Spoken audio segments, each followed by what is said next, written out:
was agonizing because when it's not just a job and it's not just a career, but it becomes an identity.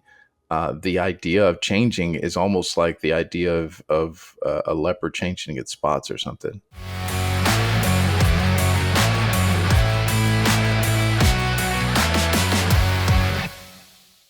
Hello, and welcome to the Mindset and Self-Mastery Show. I'm your host, Nick McGowan. Today on the show, we have Carl King. Carl, how you doing, man? I'm doing great. We were shooting the breeze before we hit record, talking about lots of different things, from religion, systems, the amount of podcasts we both have done, even tiny home living, all this sort of stuff. So, hey, I know we're going to get into a lot here, but why don't you kick us off? Tell us what you do for a living and what's one thing most people don't know about you that's maybe a little odd or bizarre? Yeah. So thanks for the introduction. Thanks for having me on also, Nick. Man, I am a coach. So I do what's called change management. And so that's for people or for organizations, helping people to change. And oftentimes is accepting the changes that are happening around them and leaning into that. So whether that be in an organization, like your organization just spent millions of dollars on IT, it's bringing the people along into that process so you don't lose that investment. Or when it comes to individuals, it's personal coaching, so like relationships or executive coaching and that kind of thing. So that's a lot of different words for change management, just helping people to change. And one thing a lot of people don't know about me, and we were talking about this, Nick, but I lived for about a year and a half, 2 years in a 27-foot RV bumper pool. Obviously, I'm a huge fan of that. For those that listen to this that know, I live in a renovated fifth wheel camper. For those that don't know, now you do. And there's a lot of different things that go along with that. Like I'd said to you before we hit record, like the amount of people I've talked to that are like, oh my God, I'd love to do that. Some people are weirded out by it. They're like, oh, well, I need my 5,000 square foot home that I use 180 square feet anyway, or whatever the thing is that they do, like they're just used to how things are. But a lot of people, and maybe you experience this too, where they're like, man, I wish I could do that. Or that's my dream. I want to be able to have something like that. Isn't it interesting how a lot more people think that they would want to do something, but they hold themselves back from it? Like, what was your experience with that? Yeah, absolutely. I grew up in a really difficult kind of, or I should say different environment. So it was the norm, not for everybody, but for a specific type of preacher. And we called them evangelists, and they would buy a truck and a trailer. Usually it was like the highest of the line, high end truck, high end trailer. And they'd go out to different churches and they would preach. They'd, spend a week there, set up their fifth wheel, and then sometimes, a month, 2 months, 3 months. And so because kind of my growing up, my upbringing, my parents felt that I was going to be a preacher from like when I was a infant, right? Like 5 years old, that's what I saw. So that's what I emulated. And so they understood that was my path. And so when I got to be about 27, actually had some people in my life that loaned me their 27-foot bumper pool that they weren't using. I mean, they had it to just go RVing, right? And that's not the norm to just like change your life, put your house on the market or rent it out or whatever, which is what we did. We like took all our furniture, gave it to different people or sold it or whatever, and it hit the road. And we'd run into a lot of people that were like, oh my God, I'd love to go to the mountains. I'd love to go on the beach. I'd love to, just be able to be flexible like that. And really, you can do it. You just do it. What a wildly stupid, yet simple, yet incredible thing all at the same time. Just the concept of those conversations where people are like, oh my God, I would love to, but there's typically always a but to that. I want to get into the background and childhood and the religious and all that sort of stuff, but to drive on this for a little bit. Sure. The people that say, well, I wish I could do that thing, or I would like to, but I can't, and they come up with excuses. I don't want to negate those excuses or say that they're not real, because who the fuck am I? Like, that's on them to be able to understand what's real for them and what's not. Sure. but you totally can. We can do whatever we want to do. And I think more of us really need to actually look at what is it that I want to do outside of what is it that I've just been doing for so long. Purpose work comes into that a lot, where people are like, well, man, I've been doing this thing for like 30 years. I've been in sales for 30 years, or I've been an engineer for this long. And like, I'm doing it now. And, I got a family and we got mouths to feed and we got this and we got that. It's like, those are all just variables. We can really do Yeah. whatever we want to do, which can be really easy. Like, I can almost guarantee there's at least a handful of people are going to listen to this and be like, fuck you. Like, you don't know, you have no idea what sort of shit that I've gone through, or Yeah. what things I have, or the amount of children that I have, or Sure. whatever it is. But we can make those changes. It might not be an immediate thing or like by next Thursday. However, we can start to make those incremental steps. So let's jump back to your childhood. Your parents were instantly like, well, he's going to be a preacher. This is what it is. Probably God's will to have you be a preacher or whatever, because this is based on what you're doing, when in all reality, biologically, you're probably just emulating. As I've gotten older, I've oftentimes reflected on those early formative experiences, and I think because of the environment we were in, preacher was the label that was put on it. It could have been entertainer, could have been podcaster, it could have been, motivational coach. It could have been so many different things that could have been under that label. It could have been attorney, litigator or something, right? Someone that stands in front of people and talks. And whether they're entertaining or whether they're corralling resources and ideas, whatever it is, that's what they saw. Those were the skills or the gifts or whatever. And being able to see that and then transform who you are or whatever. I like the way that some high schools do it now, where they have a study that young people can do, and they can say, what are you good at? Or what do you like? Right. And then they fill in those boxes and they say, okay, so there's these 30 different career paths that you can take that will allow you to do those gifts or find your purpose in those things, right? So instead of it being, you have to do this simple, this thing, they give them a broad range of options. It makes sense why your parents jumped to that, and I'm sure some of it was also hyper biased. And I mean that in the cleanest way possible, where they were like, we would like to see you do this. That's a cool thing about schools. And there's stuff that I'm sure we get into with education. I oftentimes will bring up to people that I remember being in a high school junior year, when they're like, all right, we have to start prepping you for college. And the counselor was like, well, you're an art and a musician kid, so we can get you an art school or music school, but they won't make you any money. So what do you want to do? And I was like, well, I don't want to be here. And I left. And that was the end of Yeah. it. And I didn't actually officially go to college. There were some random classes I showed my ass up to, but randomly. But that was like, oh, well, you didn't actually help me in that sort of way. And back to your parents of like, well, we want to see you do this. But in all reality, it seems like you have, as you've pointed out, like you're now speaking, you're now helping people, you're corralling people even, and resources and all that sort of stuff. Yeah. But how did that affect the way that your path ended up working out for you?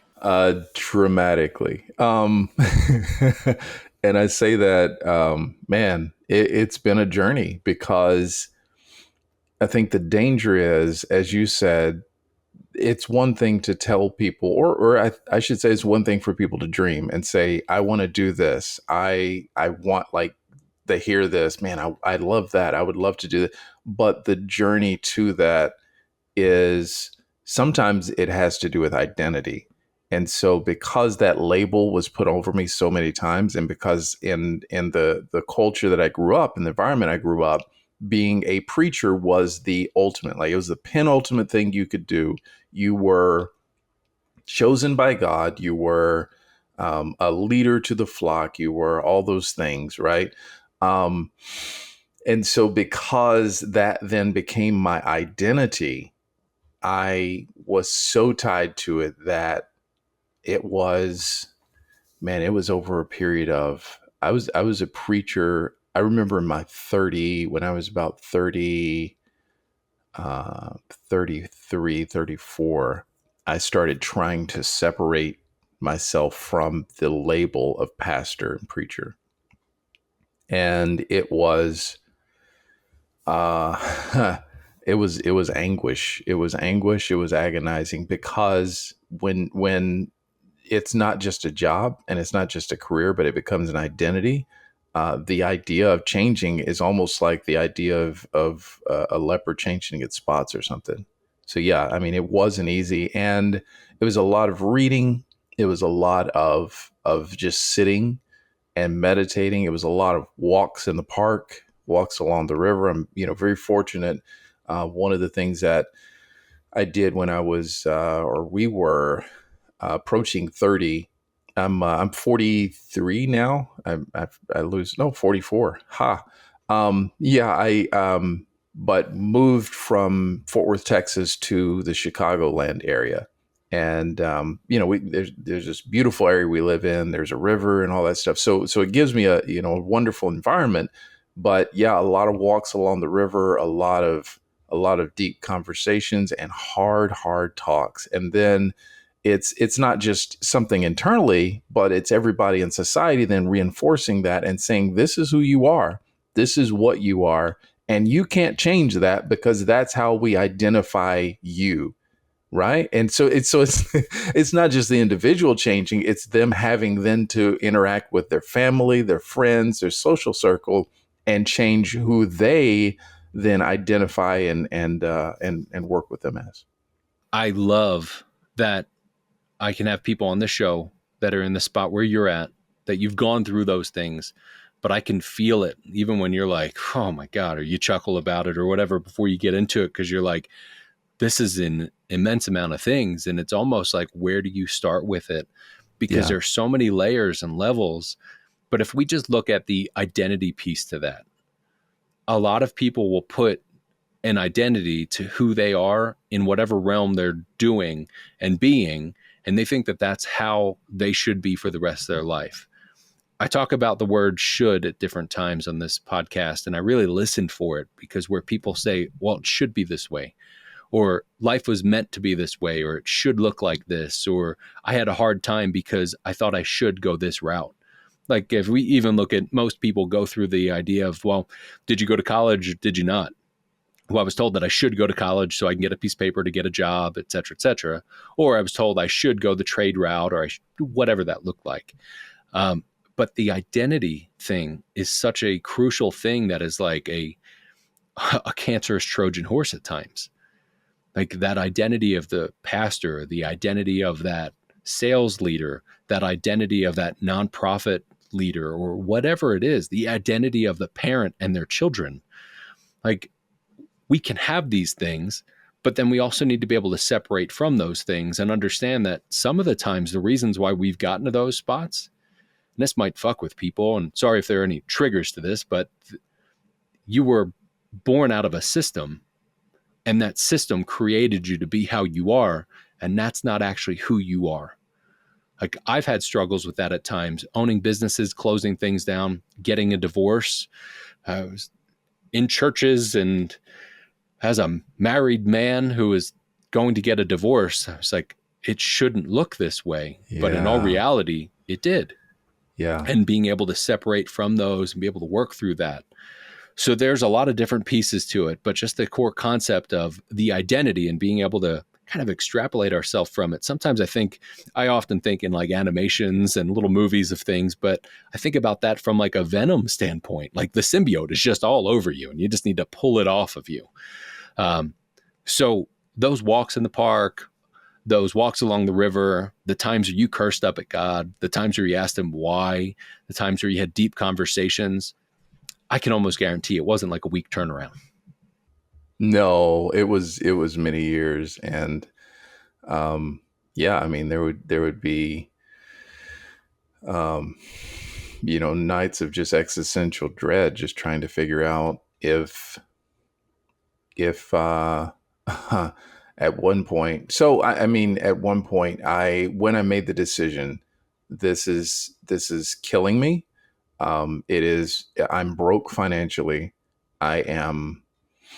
Well, and let me explain. So I generally try to lead with honesty and integrity, but also I think I come across. I try to be caring, not that I'm like trying to like do some kind of meta thing where I'm looking at myself from the outside and making sure that but I try to lead with care because I care about people. I want people to feel seen, to feel heard, and also to feel affirmed. And I want people to feel like they can be better, they can do better, and not better in the sense of what society says, but in the sense of, like you said, those shoulds. Like, I want to do that. Well, you can do that, right? So the same thing you're saying, and so I've tried to live that way.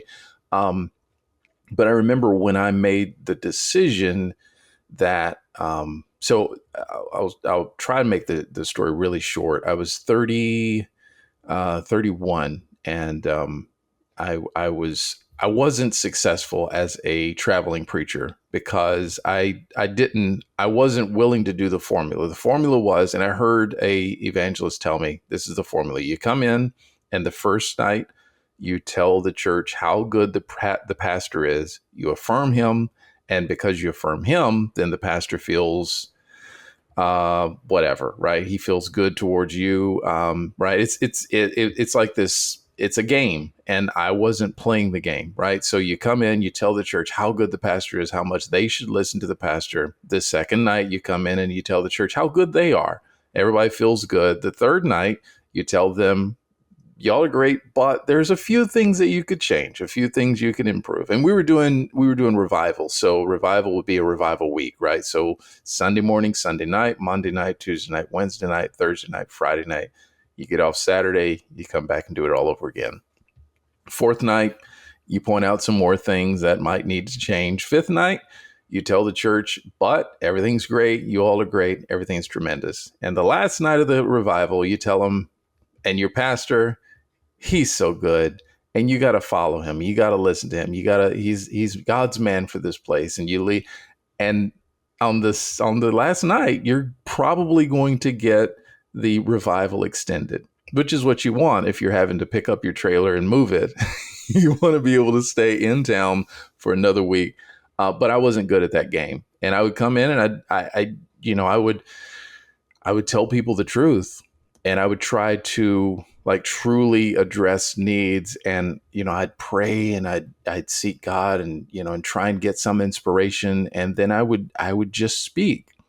And oftentimes people would come and they say, "Man, that we've been dealing with this issue for a long time, and you spoke to." But the challenge is, if you're doing that, oftentimes those are the issues that people don't want addressed, right?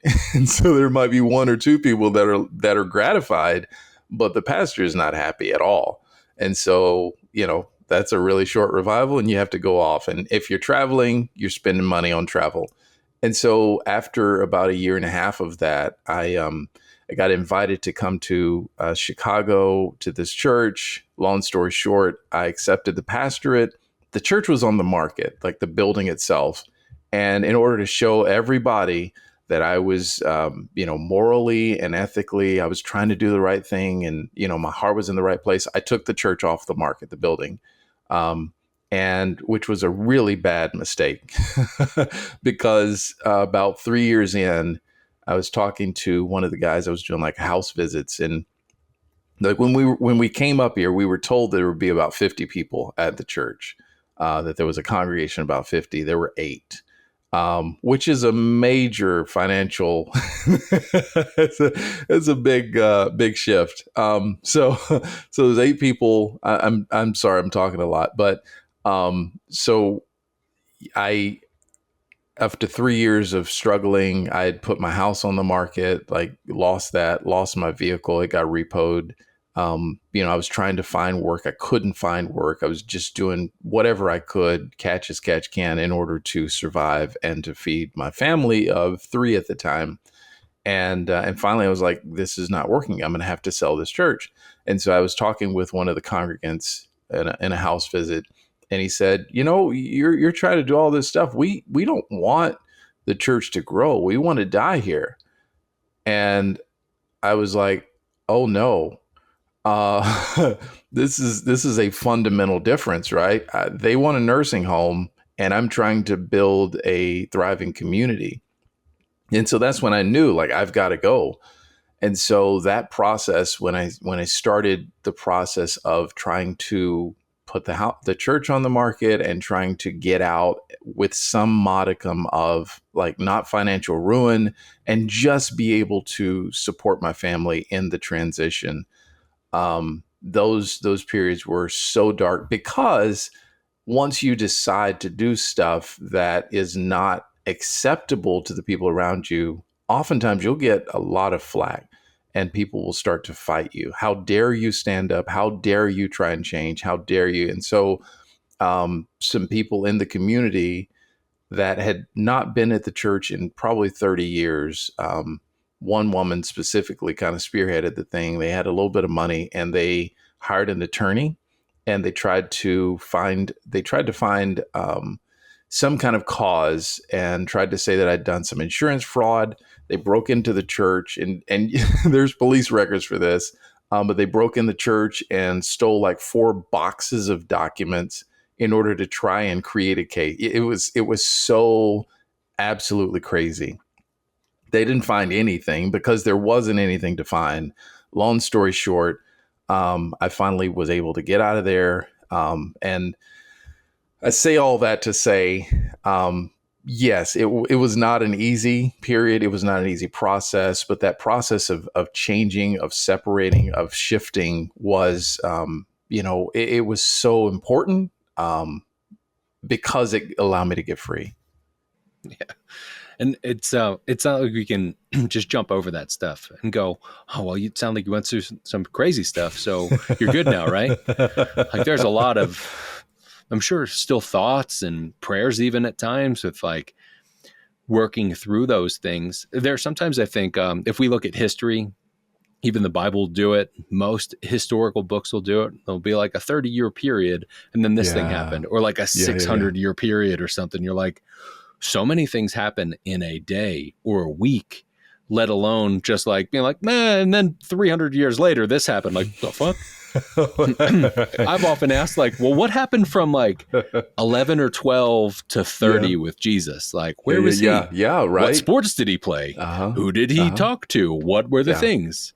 Yeah. A But you, horny teenage boy. Like, what? yeah, How are you going to maybe. omit all that? Well, the 15th century Roman Catholics were like, we can't put that shit in there. He was going after Mary's sister. Like, we just can't put that in there. As a side note, and look, I don't hate on religion. I love the idea of God and just the energy of what God is. Yeah. But it's hard to not personify in a humorous way at times. There was a book that a friend got maybe 20 years ago that was about Craig Christ. Jesus's brother, who was like, geez, Jesus gets all this favor and everything else, and like, here I am just being a ditz and like whatever. Right. And like, what a humorous way to look at it. But we don't know what that actually looks like back then. And oftentimes I think, like, even with the recent election and everything else, Mm-hmm. there's a lot of conservative Christians that are pushing things and really want to see for this thing that makes sense to them, but Yeah. is actually based in a lot of hate. Yeah. Yeah. And if Jesus was here, I don't believe that brown man would be doing the things that some of these other people are doing or go along with. I think I brought this up on the podcast before. So those who are listening, if you have heard this before, just keep along with it. But I read this book called The Beautiful Outlaw many, many years ago that actually breaks down the verses in the Bible. It says, let's give context, because context is so important in really everything we do. And they talked about the story that most everybody knows. Jesus went into the tabernacle, went a little nuts, and kicked everybody out. That's not exactly it. Like, he went in and braided a whip that took him probably 30 minutes or longer to sit there and braid this thing, and then turned it on and kicked everybody out. At the same time, he probably didn't say nice words to those people. I'm not sure if he cursed at them or told them to all go fuck off or tried to threaten to yank their souls out of their nose or whatever. But I'm pretty sure he wasn't like, please get out of here, in a very calm fashion. No. Like, that doesn't make any sense. No, he went ham. Yeah, exactly. In the words of Jay-Z, he went ham. Um, and the way that we can look at these things and say, well, this stuff happened, and yeah, that happened, and 10 years ago, 2,000 years ago, or whatever it was, to really be able to extract the lessons from it, not only help us, but help other people. So those things that you worked through and that you walked through, let's say, for the people that are in a spot that are really, I guess, struggling with an identity. That could be a sexual identity, that could be a gender identity, that could be a corporate or a career identity, a family identity, all of those sort of things. We then get locked in that and say, this is who I am. And none of that is actually true. Like, even in the simple terms, like, I'm a musician, but I'm really Hmm. not. I just Hmm. happen to like things that are stringed and like Yeah, to play them. sure. But that's not who I am at my core. I think it then boils down to our principles are actually who we are, not our identities. So here you are, years removed from this.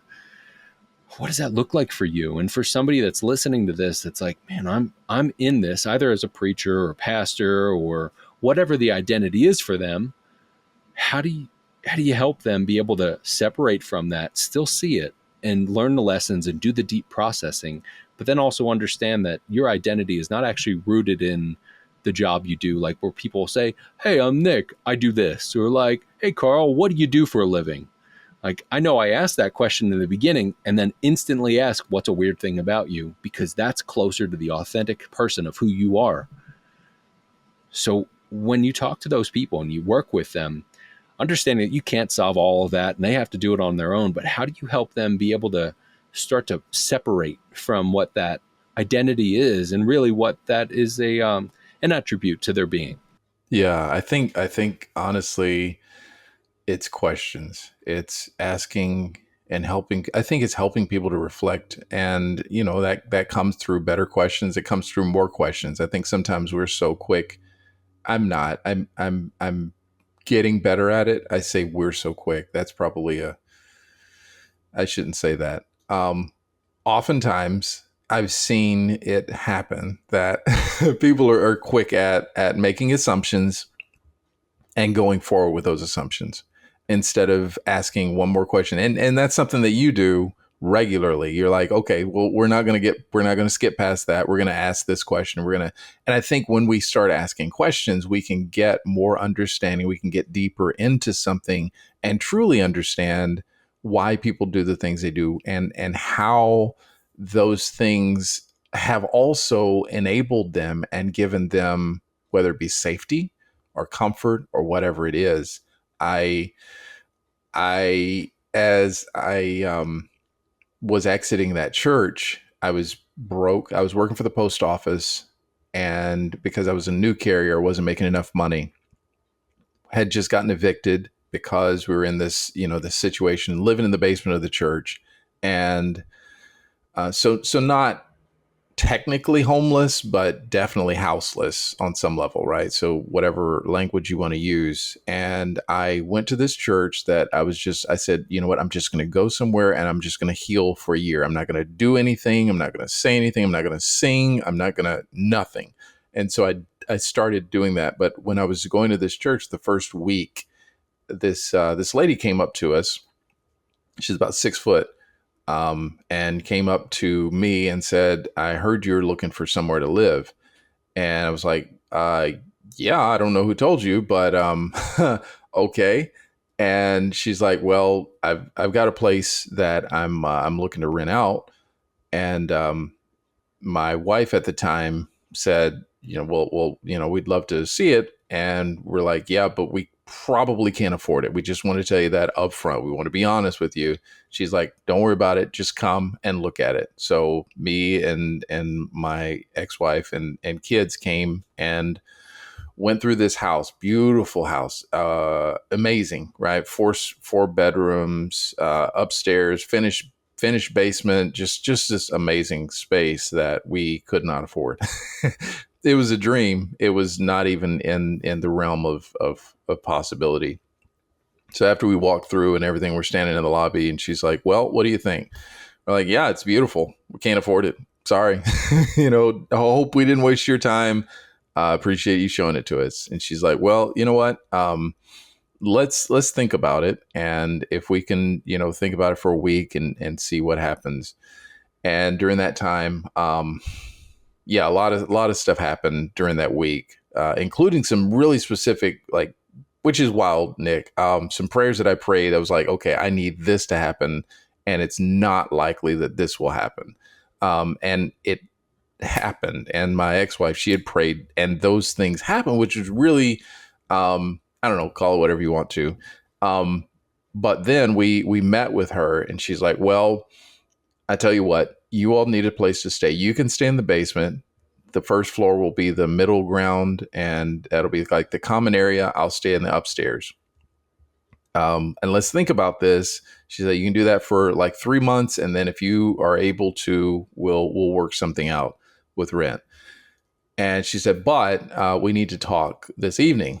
We're like, okay, what's this all about? So we, come that evening, sit down at the table, dinner table, um, and I don't know what we were expecting, but she said, well, I'm transgender. And we're like, oh, uh, and mind you, we were two. I mean, we had an income, but we were broke, we were homeless, and we were dogmatic. We had an ideology, a conservative Christian ideology that said that trans people are of the devil and they probably cannot be saved. They are most likely going to hell really quick. And we were so willing and ready. If we weren't in that situation, we would have, I mean, I'm telling you, I would have ascribed her to hell and been, trying to proselytize her, if not, excoriate. um, but because we were in that situation, and because the questions that we were presented with required us to dig deeper to principles, as you said, rather than external, right? And we started looking. This woman has treated us like Christ. The Christians have treated us like they were the devil. They have been the ones that have persecuted us, tried to prosecute us, that have claimed that we were doing wrong when we were doing right. And yet this woman has taken us into her home. She has offered us food, money, shelter. Who's right in this situation? And through like listening to her heart, and listening, we ended up we ended up praying about it again, asked for some miracles. Things happened. And then over the next 6 months, we had so many conversations with her over dinner and just sitting there talking and learning and listening, that I was transformed. She was transformed. Um, it it changed my life. So the move from Fort Worth to Chicago changed my life. The um, the identity shift of not being a pastor changed my life. This in intense interaction with a trans person changed my life. Um, and I could keep going on, but I think being open to difficult conversations and asking questions. I could feel every part of that, and I feel bad for the people that can't see past the dogma and the rules to allow themselves to have conversations, even, like, Yeah. well, what a spot for you to go, well, fuck, we're homeless, but we're also told that people that change their gender Hmm. are bad and evil and Yeah. they go to hell, and what do I Yeah. do with that? And that you didn't go in the opposite direction of what you actually went in, and being Yeah. able to have those open conversations. It has been brought to my attention that potentially trans people are some of God's most beautiful works, because they are the closest, most authentic beings that we have here. Hmm. I've Hmm. met so many people being in churches, playing in churches, being the dude standing in the background playing the soft little music while the pastor or guest pastor is talking about things, and watching people Oof. actively judge people, watching people actually talk shit and Mm-hmm. just be Mm-hmm. hateful Yeah. because it goes back to some Bible verse. Yeah. And like, I can understand and appreciate that you want to get to that and you have that, but you're also hating upon people and not allowing people to be themselves. I, what a wild thing, isn't it? You know, where like one piece of a path will turn into something much larger and you wouldn't have known that. Like the craziness of those people breaking into the church to try to get things, like, is that really Christ-like to try No. to figure that stuff out? Of course not. And is that No. really loving? Of course Mm-mm. not. And then Mm-mm. for somebody else to come up to you and say, I am making a bold statement with who I believe I am, Mm-hmm. and I just love, even if that person was kind of an asshole at times or was kind of just cranky about things or whatever, that would totally make sense. Just like the same with the super Christians of the world that are like upset about things. I feel like there are still things that they question and they try to go through. Man, I appreciate you sharing about this. I'm sure you could just keep going with all of it. And to be able to see the things, I think one thing I want to point out with this is it might sound like at times we're talking in a negative way about religion. And in all reality, we kind of are, because it's a system and that system is flawed and there are broken pieces within it.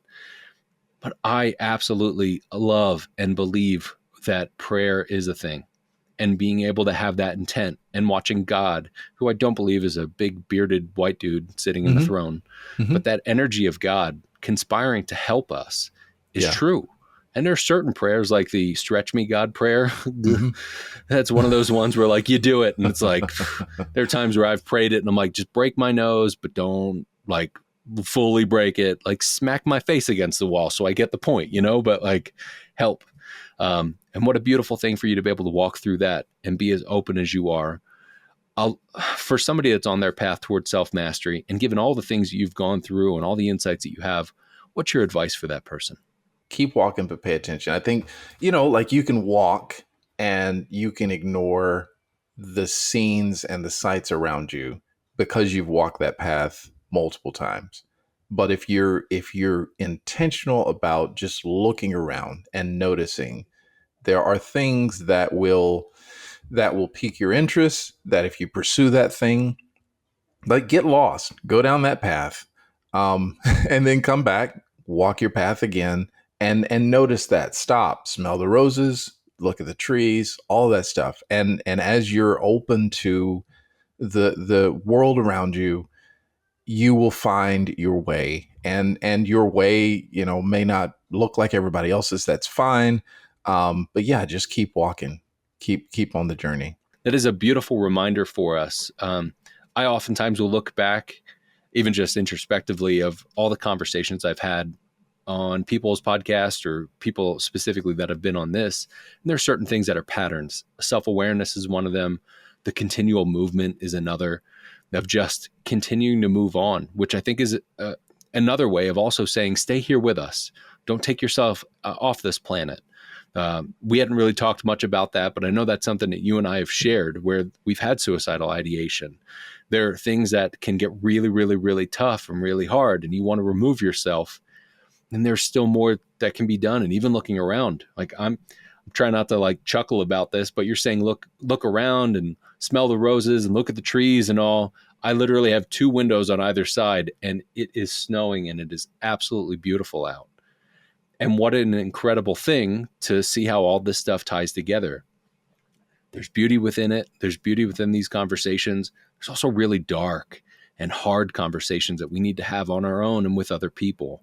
So before I let you go, where can people find you and where can they connect with you to potentially have some of those hard conversations with you? Yeah, carlkingcoaching.com is where I do a lot of my work. You can schedule a meeting or, a 15-minute consultation. We can talk and just have a conversation. You can follow me if you want to. Instagram, Carl E. King, Facebook, Carl E. King. Yeah, that's generally where you can find me. Man, it has been an absolute pleasure to have you on today. I appreciate you talking about everything that you have, and I appreciate you doing the work that you're doing. Keep at it, man. And thank you so much for spending time with us today. Thank you, Nick. Thanks for having me on.